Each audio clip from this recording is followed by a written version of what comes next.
బంగారాన్ని విడిపించి ఆ రోజు ఆన్లైన్ రేటుకే మేము కొంటాం. Sharma gold company. సముద్రం నీలం రంగులో ఉండటం మనం చూసుంటాం, లేదా మురికిగా మారినప్పుడు నలుపు రంగులో చూసుంటాం. కానీ ఎప్పుడైనా సముద్రం రక్తపు రంగులో మారటం చూసారా?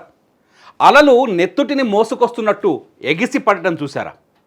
ఒక్కసారి ఈ వీడియో చూడండి. ఇది గ్రాఫిక్ కాదు, ఏదో సినిమా షూటింగ్ అంతకన్నా కాదు. ఇది ప్రకృతి సృష్టించిన ఒక అద్భుతం, లేదా ఒక భయానక దృశ్యం. ఇరాన్లోని హోర్మోజ్ ద్వీపంలో ఆవిష్కృతమైన ఈ దృశ్యం ఇప్పుడు ప్రపంచాన్ని అబ్బురపరుస్తోంది. ఇరాన్ దేశంలోని పర్షియన్ గల్ఫ్లో ఉంది ఈ హోర్మోజ్ ఐలాండ్. దీనిని రెయిన్బో ఐలాండ్ అని కూడా పిలుస్తారు.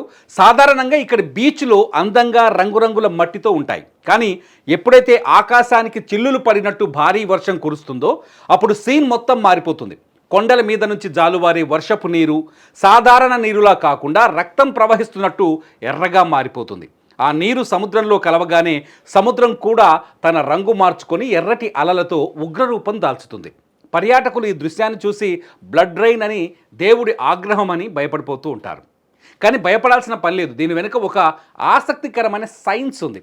ఈ ద్వీపంలోని మట్టిలో ఐరన్ ఆక్సైడ్ నిల్వలు అపారంగా ఉన్నాయి. అంటే మనం ఇనుము తుప్పు పట్టినప్పుడు వచ్చే ఎరుపు రంగు అన్నమాట. ఇక్కడ ఉండే హెమటైట్ అనే ఖనిజం వల్ల మట్టి అంతా గాఢమైన ఎరుపు రంగులో ఉంటుంది.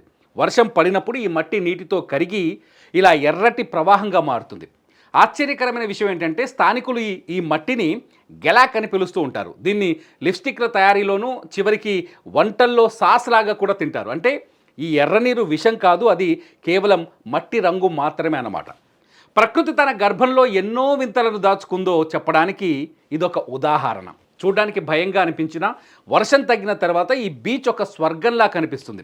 ఎర్రటి ఇసుక, నీలి సముద్రం, వెండిలా మెరిసే ఉప్పురాళ్ళు ఇవన్నీ కలిసి హోర్మోజ్ ద్వీపాన్ని భూమి మీద ఉన్న అద్భుతాల్లో ఒకటిగా నిలబెట్టాయి. అందుకే ఈ రక్తపు సముద్రాన్ని చూడటానికి సాహసికులు క్యూ కడుతూ ఉంటారు.